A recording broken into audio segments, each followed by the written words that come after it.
Et pour parler de ce sommet de la francophonie, de l'avenir de la langue française, Florence Test, enseignante en français langue étrangère à l'IEF Université de Montpellier, l'Institut d'études françaises pour étudiants étrangers, nous a rejoint sur ce plateau.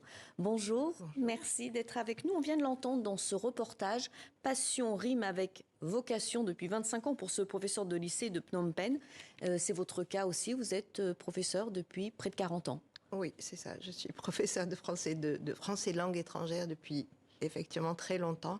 Et c'est vrai que c'est un métier qu'on fait pas pour gagner beaucoup d'argent, c'est clair, mais parce que ce soit moi ou tous mes collègues avec qui je travaille habituellement, on est tous là parce qu'on aime ça. Et le rapport avec les étrangers, le rapport avec la langue française, c'est quelque chose d'un peu difficile à expliquer en fait. C'est vraiment une passion. Et vous avez aussi enseigné en Asie, en Chine particulièrement? Oui, en Alliance française et à l'université aussi, 2 ans à Nanjing, en Chine continentale, et 3 ans à Hong Kong.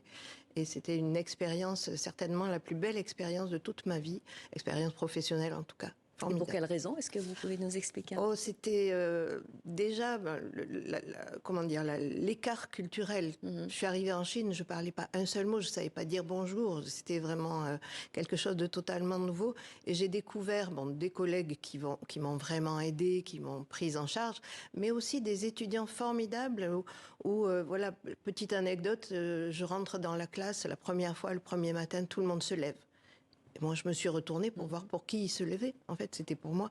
Et il y a une espèce de respect qu'on n'a plus depuis très longtemps ici en France. Et on se sent valorisé, important. Et puis on apporte cette culture, on apporte cette chose qui semble presque leur manquer parce que je sais pas pourquoi, je sais pas d'ailleurs, mais c'est vraiment un point formidable d'avoir cette impression d'apporter quelque chose aux gens et de pas être là juste de passage ou comme un étranger. Oui, on est un étranger, mais un étranger spécial.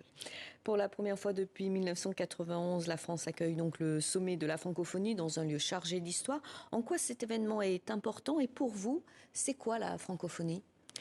Alors, pour moi, pour l'avoir vu effectivement à l'étranger, je trouve que c'est quelque chose d'important qui va au-delà de simplement partager la même langue. Derrière, on parlait tout à l'heure de passion. Il y a quelque chose de presque indicible qui lie les gens et je le vois au quotidien. Mes étudiants à l'université de Montpellier, je leur demande souvent, mais pourquoi vous apprenez le français? Parce qu'il y a des gens qui viennent de plein de pays, vraiment de toutes les parties du monde, et ils sont tous là à dire, ah, c'est le français, c'est formidable. Au-delà du cliché, le français c'est romantique, mais voilà, la francophonie, c'est une idée qui rassemble les gens derrière des valeurs, derrière je sais pas, un point commun, quelque chose qui fait que, ouais, un point commun universel. Et c'est souvent très étonnant avec des gens avec qui, a priori, on se sentirait aucun point commun.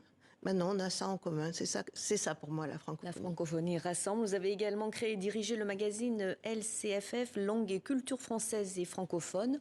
De quoi s'agit-il?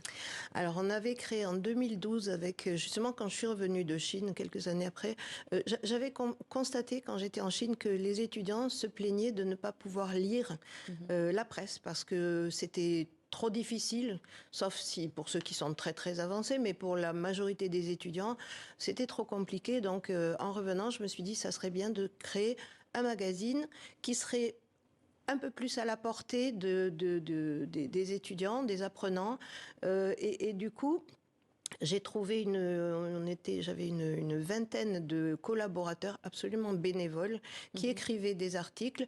La plupart étaient eux-mêmes profs de FLE, mais pas tous. Il y en avait d'autres qui étaient mon mari, mon frère, enfin voilà, des gens autour de moi, mon fils.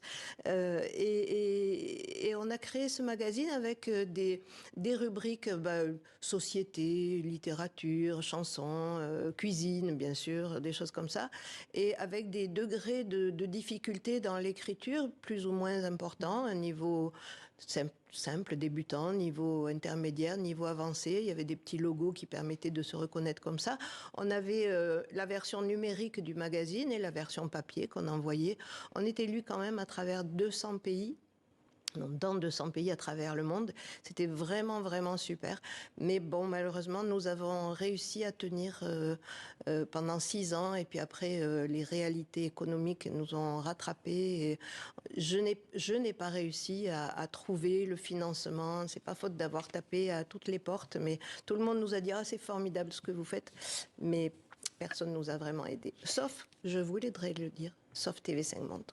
Merci beaucoup Florence Test. Je rappelle que vous êtes enseignante en français langue étrangère à l'IEFE Université de Montpellier, donc l'Institut d'études françaises pour étudiants étrangers. Merci pour votre présence sur le plateau de TV5 Monde.